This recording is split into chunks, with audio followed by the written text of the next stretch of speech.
શું તમે નિયમિતપણે રક્તદાન કરો છો અથવા વર્ષમાં 5 થી 6 વાર તમારા લોહીની તપાસ કરાવો છો? રક્તદાન કરવું અથવા લોહીનું પરીક્ષણ કરવું ઘણા માટે એકદમ સામાન્ય બાબત હોય છે, પરંતુ કેટલાક લોકો માટે તે ખૂબ જ મુશ્કેલ અને પડકારજનક હોય છે.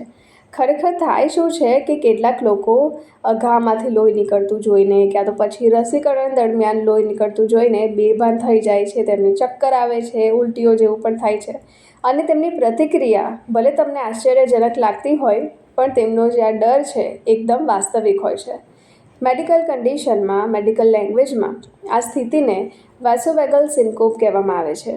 આ સ્થિતિ એવી હોય છે જ્યારે બોડી તણાવની સ્થિતિમાં હૃદયના ધબકારા અને બ્લડ પ્રેશર અચાનક ઘટી જાય છે, જેના કારણે વ્યક્તિ બેભાન થઈ શકે છે, અથવા તેને ન્યુરોકાર્ડિયોજેનિક સિન્કોપ પણ કહેવામાં આવે છે. અને આ એક એકદમ સામાન્ય ઘટના છે. આ વિડીયોમાં આપણે જાણીશું કેમ ઘણા લોકોને લોહી જોતાં ચક્કર, ઉબકા, ઉલટી આવવા લાગે છે અને તે બેભાન પડી જાય છે. સૌથી પહેલાં તો તમને જણાવી દઈએ કે લોહી જોયા પછી ગભરાહટ ક્યાં તો પછી બેહોશ થવું આ એક પ્રકારનો ફોબિયા છે, જેને હિમોફોબિયા કહેવામાં આવે છે. વિશ્વભરની કુલ વસ્તીના 1-2% લોકો આજે પણ આ સમસ્યાથી પીડાય છે. જો કે આ ફોબિયાના લક્ષણો અન્ય પ્રકારના ફોબિયાથી અલગ હોય છે.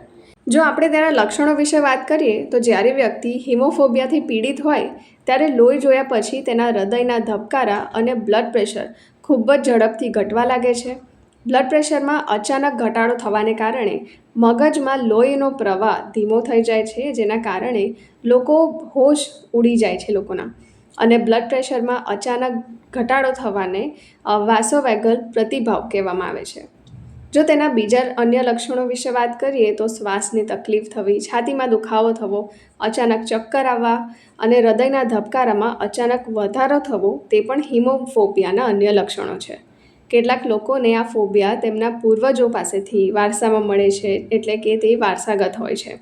અને કેટલાક અભ્યાસોએ પણ દર્શાવે છે કે વ્યક્તિ સ્વભાવે વધુ સંવેદનશીલ હોય કાં તો પછી લાગણીશીલ હોય, તેના પાછળ પણ એક છુપાયેલી આનુવંશિક કડી હોઈ શકે છે. જો કે આ વાસોવેગલ સિન્કોપ એક સામાન્ય મેડિકલ કન્ડિશન છે અને તેમાં વધુ ગભરાવાની જરૂર નથી. હા, પરંતુ આ સ્થિતિ ત્યારે ખતરનાક બની શકે જ્યારે તમે લાંબા સમય સુધી લો બ્લડ પ્રેશરની સમસ્યાથી પીડાતા હોય, ક્યાં તો પછી તમને એવું લાગે કે તમારું બીપી લો થઈ જશે. અને મૂર્છા થવી એ એક સામાન્ય બાબત છે જે વધુ પડતી ગરમીને કારણે પણ થઈ શકે છે, ક્યાં તો પછી વધુ લાંબા સમય સુધી ઊભા રહેવાથી પણ થઈ શકે છે. જે ક્ષણે તમને એવું લાગે કે તમે બેહોશ થવાના છો, ક્યાં તો પછી તમને ચક્કર આવવાના છે, તો તમે બેસી જાઓ અને એવી જગ્યા શોધો જ્યાં તમે સૂઈ શકો. એક સપાટી મજબૂત હોય એવી જગ્યા પર તમે સૂઈ જાઓ અને પોતાને સ્વસ્થ કરવા માટે ઝડપથી તમે સૂઈ જાઓ અને તમારા પગને ઊંચા કરી દો. પગને ઊંચા કરવાથી તમારું બ્લડ પ્રેશર કંટ્રોલમાં આવી શકે છે.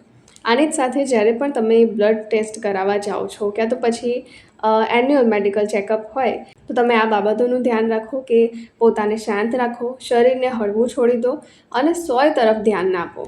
અને જો આ સમસ્યાથી ખૂબ જ પરેશાન થઈ ગયા હોય તો તમારી પાસે ડૉક્ટર પાસે જવા સિવાય બીજો કોઈ સારો વિકલ્પ નથી. તો તમે તમારું એકવાર ચેકઅપ કરાવી શકો છો. તો આ વિડીયોને જરૂરથી શેર કરજો. મારી ચેનલ સાથે જોડાઈ રહેજો.